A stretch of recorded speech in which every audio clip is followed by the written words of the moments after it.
Nah, jadi setelah kita membahas mengenai penyetaraan reaksi kimia, berikut kita akan lanjut dengan perhitungan kimia. Bagaimana kita melakukan perhitungan dalam persamaan reaksi kimia.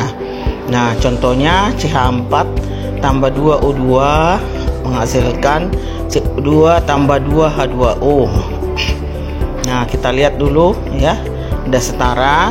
Artinya satu molekul CH4 bergabung dengan molekul O2 menghasilkan satu molekul CO2 dan 2 molekul H2O. Jadi satu molekul CH4 bereaksi dengan 2 mol O2 menghasilkan 1 mol CO2 dan 2 mol H2O.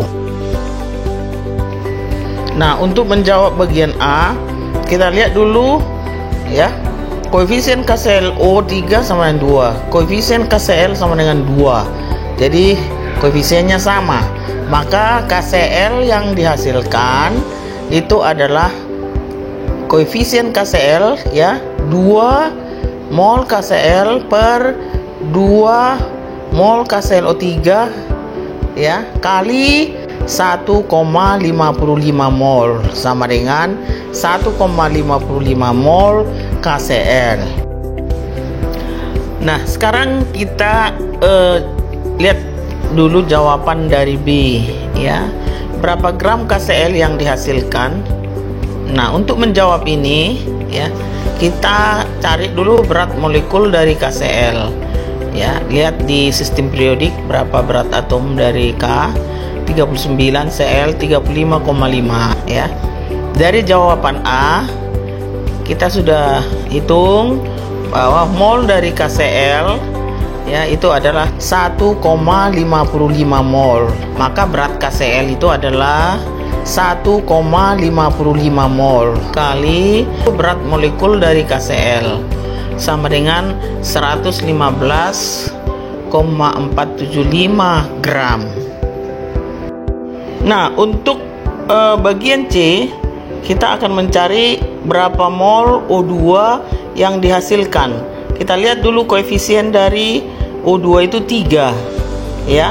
Jadi mol O2 yang dihasilkan itu sama dengan 3 mol O2 dibagi 2 mol KClO3. Itu sama dengan 2,325 mol O2 ya. Jadi itu untuk mol O2 yang dihasilkan. Kemudian pada bagian D yang ditanya itu adalah berapa berat dalam gram O2 yang dihasilkan ya.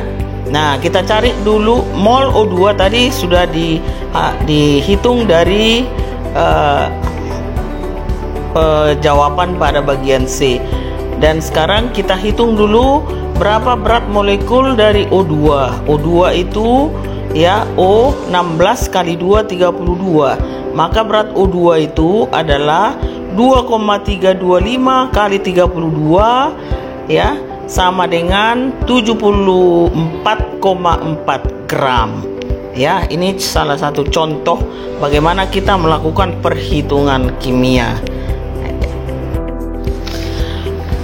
Nah, berikut kita akan membahas mengenai reaksi pembatas. Pada contoh yang sudah kita bahas sebelumnya, reaksi atau reaktan itu habis semua bereaksi menjadi produk ya. Jadi jumlah di kiri ya itu pas habis untuk bereaksi untuk menghasilkan produk ya. Tapi kadang-kadang dalam suatu reaksi itu tidak selalu jumlah reaksi itu tidak selalu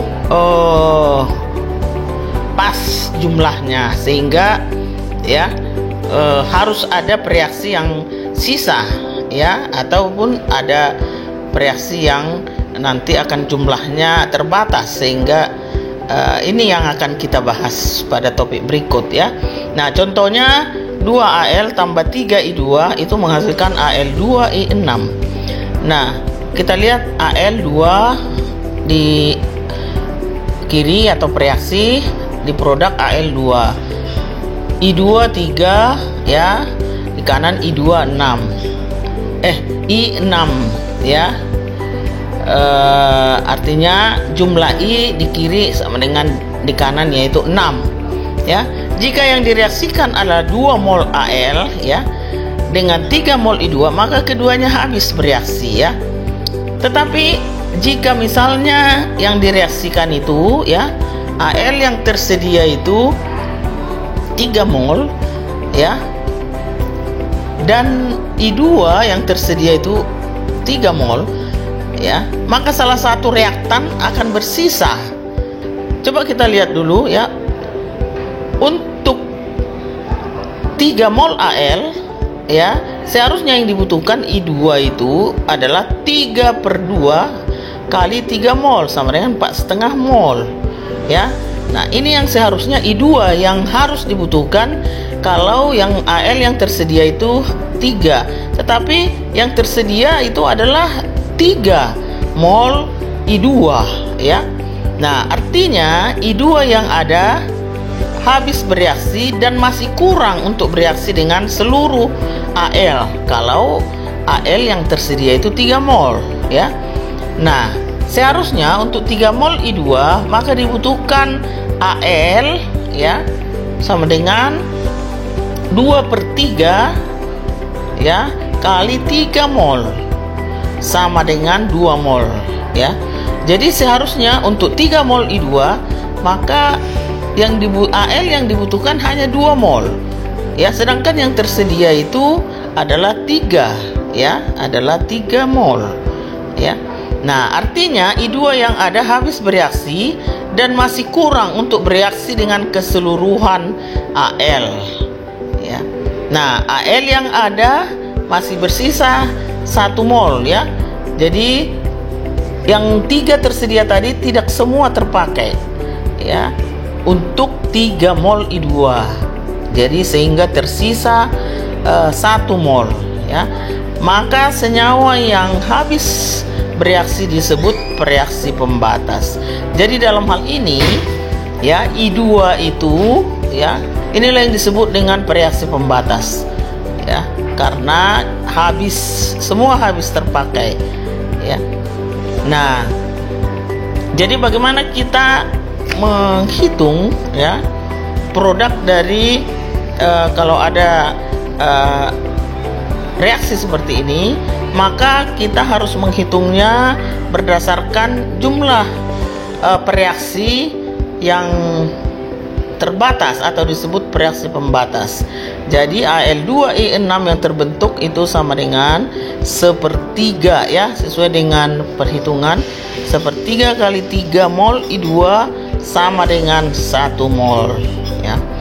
Nah, hasil teoritis, jadi berikut ini kita akan lihat dulu ya.